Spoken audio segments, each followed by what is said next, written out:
রবিবার শোকের পরব মহরমের দিনে চরম দুঃখজনক এক মর্মান্তিক ঘটনা ঘটল মালদা রতুয়া 1 নম্বর ব্লকে। মহরমের লাঠি খেলা দেখতে যাওয়ার সময় মাঠের মধ্যে গর্তের জলে ডুবে মৃত্যু হলো সম্পর্কে কাকাতো ভাই দুই শিশুর। রবিবার দুপুরের দিকে এই ঘটনাকে ঘিরে গভীর শোকের ছায়া নেমে আসে রতুয়া 1 নম্বর ব্লকের দেবীপুর অঞ্চলের প্রধানপাড়া এলাকায়। জানা গেছে, মৃত দুই শিশুর মধ্যে একজনের নাম শেখ আয়াত, বয়স 5 বছর এবং অপরজনের নাম শেখ ফাইজান, বয়স 4 বছর। তারা সম্পর্কে একই পরিবারের দুই কাকাতো ভাই।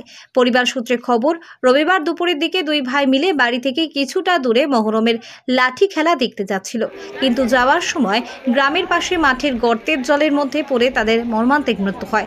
পরে পরিবারবর্গ দুই শিশুর নিথর দেহ উদ্ধার করে রতুয়া গ্রামীণ হাসপাতালে নিয়ে যান। চিকিৎসক দুজনকে মৃত বলে ঘোষণা করেন।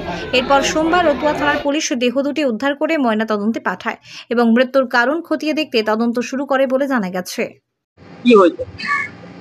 গতকাল মহরমের মেলা দেখার উপলক্ষে এই দুই ছেলে, একটার আয়াত 4.5 বছর আর একটা হচ্ছে ভাইজান 5 বছর, দুই ভাই কাকাতো ভাই মাঠে খেলা দেখতে যাচ্ছিল। সেই সময় রাস্তার ধারে একটা হালকা নয়নজলি টাইপের আছে, সেখানে পরশু দিনের বৃষ্টির কারণে প্রচুর জল জমা ছিল। এবার এই দৌড়াতে গিয়ে ওরা তলিয়ে যায় এবং সে ডুবি হয়ে মারা যায়। কিভাবে বুঝতে পারলেন?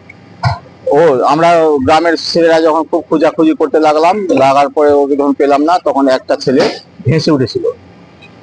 সে ঘন্টা 3 পরে সে বডি আমরা উদ্ধার করলাম। কতক্ষণ পর পেলেন?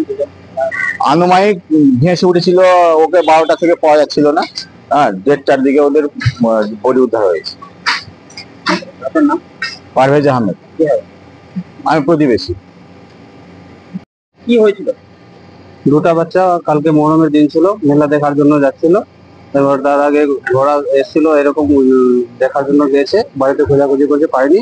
তো বাগানের মধ্যে একটা মাটি করে গর্ত করে বাড়িতে দিয়েছিল, সে একটু গর্ত ছিল, বাচ্চাটা ওখানে গিয়ে পড়ে গিয়ে মারা গেছে। কতক্ষণ পর খুঁজে পেয়েছি? প্রায় 12:30টার দিকে। দু ভাই একাই যাচ্ছিল? হ্যাঁ, দু ভাই ছিল, সঙ্গে আর কেউ ছিল না। আপনারা কিভাবে বুঝতে পারলেন যে গর্ত করেছে? বাড়িতে খোঁজাখুঁজি করছিল এবং আমরা দেখলাম সাইডে যে কোথায় আছে জলের, মানে বাগানের মধ্যে যাচ্ছিলাম, একটা বাচ্চা দূরে হাত উপরে করে রেখেছিল, তো আমরা বুঝতে পারলাম যে এখানে ছেলে আছে। আপনার নাম? আমার নাম এসকে বেলাল। কি হয়? আমার ভাই হলো।